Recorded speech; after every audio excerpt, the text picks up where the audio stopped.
हमेशा से मेरा टारगेट ये था कि अगर मुझे खेलना है तो मैं खेलूँगी, कोई और ये डिसीजन नहीं लेगा मेरे लिए कि आप कब खेलेंगे और आप कब नहीं खेलेंगे। मैच से पहले और मैच के बाद मेरी वॉल्यूम अलग रहती थी। मैं ब्रिलियंट स्टूडेंट थी, मैनेज करना भी तो आना चाहिए। जितने भी अचीवर्स हैं सबकी कहीं ना कहीं स्टोरी थोड़ी बहुत सिमिलर होती है, लेकिन उनकी स्ट्रगल्स अलग होती हैं और उनका रोड टू दैट डेस्टिनेशन अलग होता है।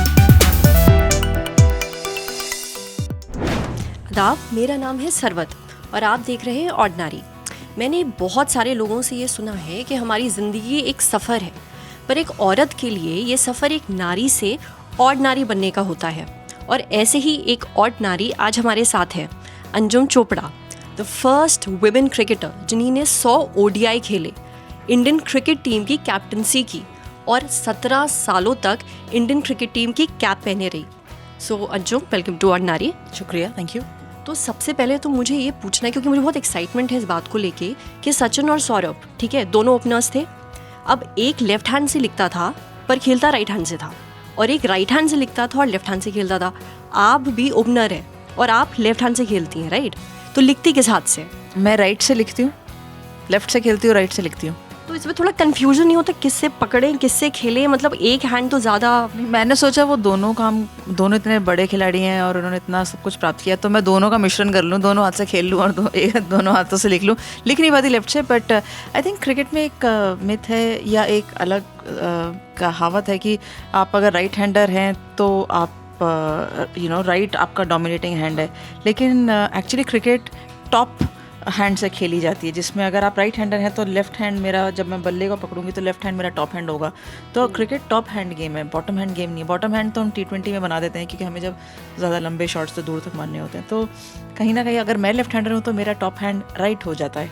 सो आइडियली तो मेरा राइट हैंड ज़्यादा स्ट्रॉन्ग है लेफ्ट से, बट अब ऐसी मान्यता है तो ठीक है। मैं बॉलिंग राइट हैंड से करती थी, सो मेरे को कोई दिक्कत नहीं है इसमें। तो thank you for clearing that confusion, क्योंकि लोगों को लगता है जो लेफ्ट हैंडर हैं वो लेफ्ट हैंड से ही लिखते होंगे, राइट?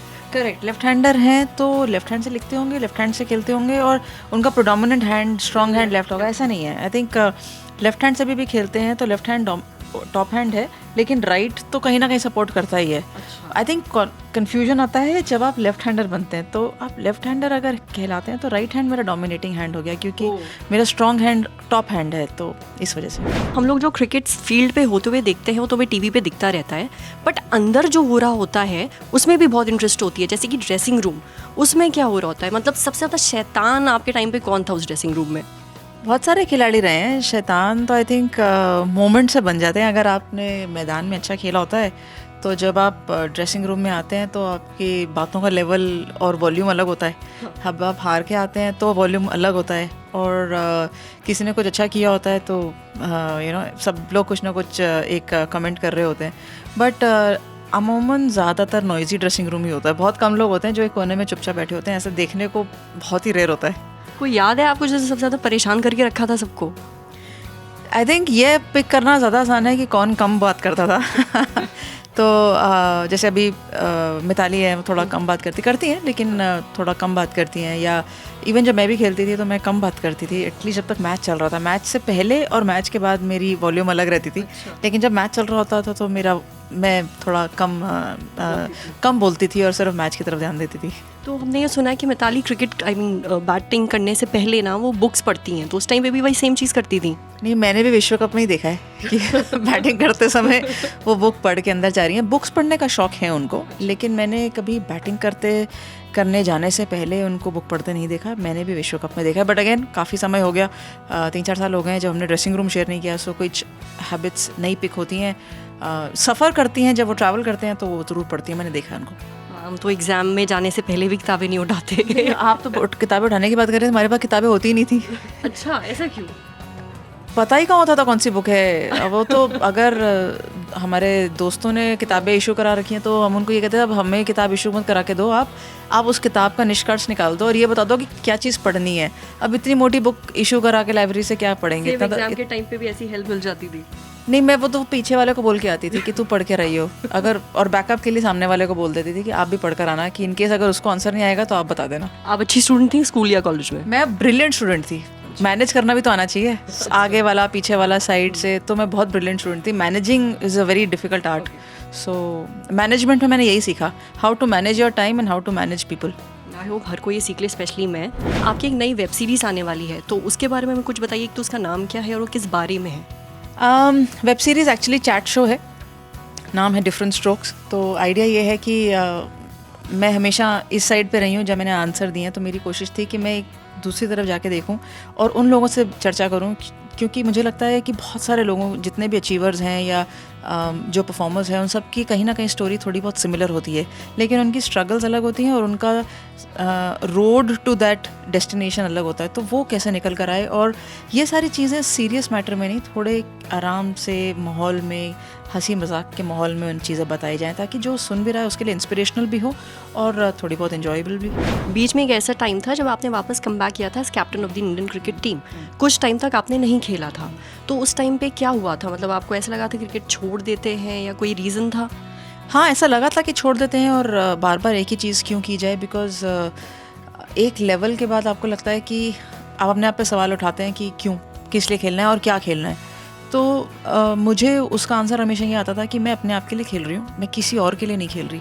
अगर मुझे खेलना है तो मुझे ही खेलना है।